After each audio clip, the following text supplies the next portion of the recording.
시청해주셔서 감사합니다. 루벤스 타로 교육 채널입니다. 자, 이번 영상은 여러분들과 함께 또 타로 카드 공부해 볼 건데요. 자, 공부해 볼 주제는요, 메이저 9번 은둔자에 대한 타로 카드 해석입니다. 자, 여러분들이 이 타로 카드에 대한 기본적인 개념과 의미를 추출해내는 방법에 대해서 설명을 해드릴 거고요. 그 다음에 이 의미를 활용해서 우리가 실제 상담에서 어떻게 활용하는지를 이렇게 설명해드리는 영상이고요. 강의 난이도는 초급입니다. 초급이고 또 이제 스스로 공부하고 싶으신 분들이 좀 보시면 도움이 되는 난이도로 이렇게 좀 조절을 해서 설명을 해드릴 거고요. 그리고 본격적으로 우리가 해설 시작하기 전에 이 영상에 또 도움을 위해서 또 구독과 좋아요를 눌러주시면 아주 큰 힘이 됩니다. 자, 그러면요, 여러분들하고 이제 이야기를 해볼 건데, 먼저 여기서 타로 카드에서 의미를 추출해내는 방법에 대해서 설명을 좀 해드릴게요. 자, 우리가 계속 설명드리고 있지만 타로 카드에는 뭐가 있죠? 고유한 타로 카드가 부여받은 번호하고 그 다음에 주요한 이름하고 그다음 배경들이 있어요. 그래서 이런 것들에서 우리가 연계해서 의미를 추출해낼 수가 있습니다. 물론 이거 외에도 좀 딥하게 들어가면 정말 내용들이 많지만 그런 것들은 사실 우리가 초급 과정에서는 굳이 안 다뤄도 크게 지장이 없기 때문에 이런 부분들만 좀 해서 좀 여러분들이 좀 타로를 좀 친숙하게 할 수 있도록 해보는 게 목표입니다. 자, 그러면 우리가 하나하나씩 설명을 좀 해볼게요. 자, 우리가 지금 이 은둔자 카드는 번호가 9번입니다. 자, 9는요, 우리가 완성수라고 해요. 완성수. 그러니까 뭔가 이제 1번부터 시작을 해서 도달한 게 9번이에요. 그리고 또 등장인물로 보니까 이 학자가 자신이 어렸을 때부터 추구하던 인생의 진리를 평생 동안 찾은 거예요. 물론 아직도 찾고 있죠. 그리고 거의 도달을 했어요. 근데 그거를 알 수 있는 근거가 있죠. 자, 지금 이 은둔자가 밟고 있는 배경을 조금 보시면 이 배경 혹시 어디서 본 기억이 나지 않으실까요? 자, 어디서 봤을까요? 바로 우리가 0번 더 풀 카드에서 봤던 배경과 굉장히 흡사합니다. 자, 그러면 결국 이 등장인물이 본인이 원했던 답을 어느 정도 찾았다, 완성했다, 도달했다, 인생의 진리의 끝에 왔다 라고도 우리가 볼 수가 있겠죠. 그리고 그 시간만큼 연륜과 나이가 쌓였다는 것을 이 등장인물을 통해서도 우리가 알 수가 있게 되었죠. 그러면 우리가 나이가 먹어서 어른이 되었다는 것은 그만큼 많은 것들을 배우고 깨달았다는 의미겠죠. 그래서 어른들이 존경을 받을 수 있는 거예요. 자, 그러면 이걸로 봤을 때 벌써 우리는 이 타로 카드에서 굉장히 많은 의미들을 뽑아냈습니다. 자, 정리해 볼게요. 자, 정리해 봅시다. 자, 우리가 어떤 의미가 있었냐. 첫 번째, 자, 완성했습니다. 어떤 건지 모르겠지만 어떤 자신의 분야에서 고민하던 것들에, 그리고 어떤 그런 연구하던 것들의 완성이나 그리고 그것들이 끝이 났다.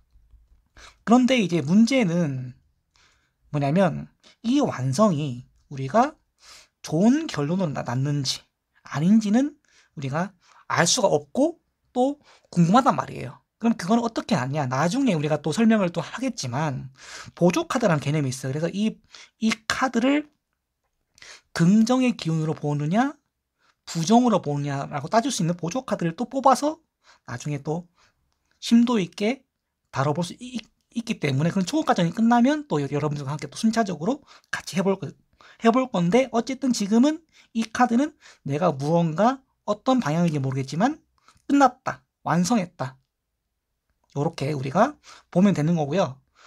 좀 요렇게 이해를 하면 돼요. 그러니까 우리가 학생들이 매 학기마다 중간고사 있고 기말고사 있잖아요. 근데 시험을 어쨌든 잘 쳤든 못 쳤든 끝났잖아요. 그러면 하루 정도는 쉬잖아요. 그런 느낌으로 좀 이 은둔자를 이해하시면 좋을 것 같아요. 그래서 내가 시험을 잘 쳤든 못 쳤든 어쨌든 시험이 끝났잖아요. 그런 개념으로 좀 여러분들이 이해를 하시면 좀 쉽겠다라고 좀 설명을 드릴게요. 그 다음 이제 이야기할 수 있는 거는 이제 경험.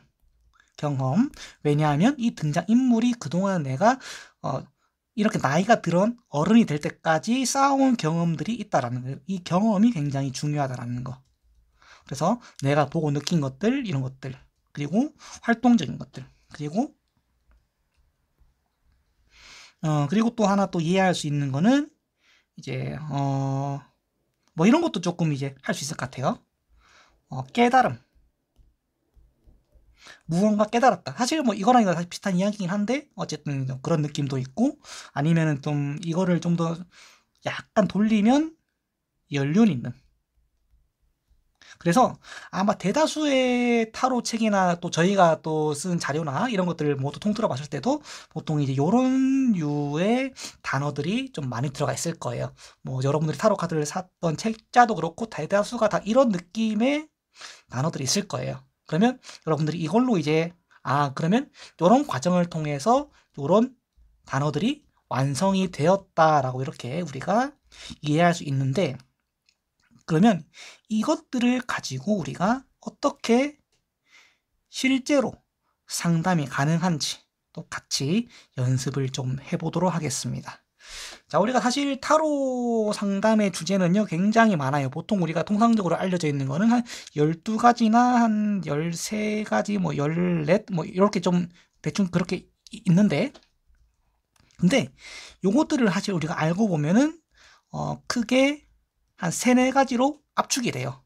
근데 그걸 어떻게 정리할 수 있냐면, 첫 번째는 이제 대인, 그러니까 사람 관계죠, 사람.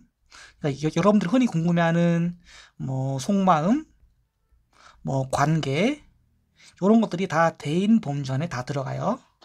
그 다음에 두 번째는 이제 일에 대해서인데, 이걸 우리는 전문 용어로 관운이라 그래요. 관운은 뭐냐면 내가 뭘 좋아하는지, 앞으로 어떻게 될 건지, 뭐 취업은 될 건지, 이런 모든 질문들이 다 여기 들어가요. 그래서 거기 안에 다 들어가고요. 그 다음에 세 번째는 이제 금전에 대해서, 돈과 거래, 물질에 대한 모든 이야기들이 여기에 다 들어가요. 그래서 이렇게 내가 3가지 개념만 잡아도 어지간한 상담은 좀 하실 수 있다. 그래서 초보자분들이 충분히 나도 타로 카드를 가지고 상담을 할 수 있다라는 그런 보람을 느낄 수 있는 게 이 강의 영상의 핵심이기 때문에, 여러분들이 이 3가지만 내가 잘 표현할 수 있어도 전혀 문제가 없다라는 거 설명을 좀 드릴 거예요. 자, 그럼 우리가 또 하나하나씩 같이 살펴보도록 할게요. 먼저 대인관계.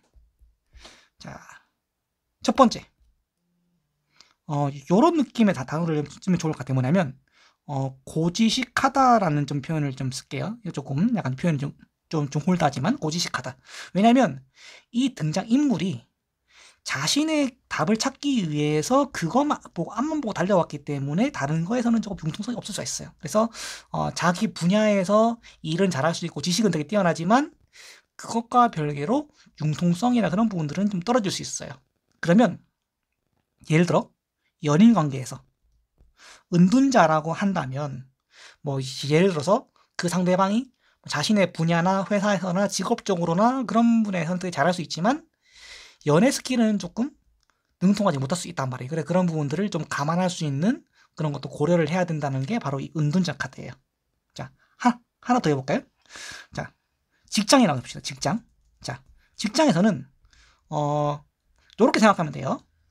요즘에 우리가 T냐 F냐라는 이런 이야기를 되게 많이 하잖아요. 성향이. 그러면 이 사람은 철저한 T형이라고 생각하면 돼요. 직장 동료가 조금 나랑 좀 코드가 안 맞다라고 하면 되게 T다. 그래서 이 사람은 자기 일을 성공시키는데 집중력이 되게 강하기 때문에 공감 능력이 좀 상대적으로 떨어진다. 이렇게 좀 대인관계를 좀 이해하면 여러분들이 은둔자에 대한 대인관계 해석을 조금 아주 좀 쉽게 해내실 수 있다라는 거 좀 말씀드릴 수 있겠고요. 그럼 이제 두 번째, 일, 관운, 이렇게 설명드릴게요. 자, 머리는 굉장히 좋습니다. 그래서 공부 쪽이나 뭐 이제 흔히 우리가 말하는 이제 약간 문과 쪽으로 또 행정 쪽으로 요런 쪽으로 혹은 전문 연구 요런 쪽으로 되게 적성이 되게 뛰어나요. 대신에 서비스업이나 상담이나 요런 쪽은 약합니다. 왜냐면 사람이 사실 다 잘하는 건 거의 불가능해요. 그래서 그런 부분들. 그래서 이 스타일은 내가 혼자 분석하고 연구하는 거. 어쩌면 팀플레이보다 개인 연구를 더 잘하는 스타일. 그래서 내가 혼자 하는 게 더 잘 맞는. 그래서 그런 부분들이 있다라는 거 같이 고려해 두겠고. 그 다음에 이제, 취업이나 그런 쪽에서는 조금 애매할 수가 있습니다. 왜냐하면 회사 생활이 좀 약할 수 있기 때문에. 그래서 그런 부분들은 좀 본인이 스스로 인간관계를 잘하기 위해서 인간의 의지나 노력으로 극복해야 되는 부분이에요. 자, 됐죠? 그 다음 우리가 마지막으로 금전에 대한 이야기 해볼게요. 금전. 자, 딱 봐도 은둔자는 어딜 봐도 배경에도 그렇고 사람을 봐도 그렇고 가진 돈이 없습니다.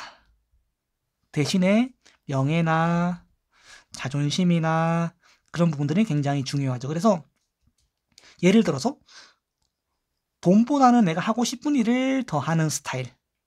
그리고 내가 하고 싶은 일이라면 그것에 대해서 아낌없이 돈을 쓰는 스타일이기 때문에 조금 돈을 모으는 것과는 좀 별개의 운이 있는 사람이고 또 금전 운이 좀 상대적으로 조금 적은 사람이다 라고 이렇게 좀 표현을 할 수가 있겠네요.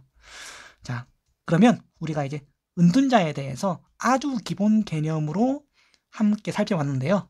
이 영상이 여러분들에게 또 타로 공부에 또 도움이 되셨으면 좋겠고 저는 또 다음번에도 재밌는 타로 영상하고 또 유익한 정보들을 여러분들에게 전해드리도록 하겠습니다. 지금까지 시청해주셔서 감사드립니다.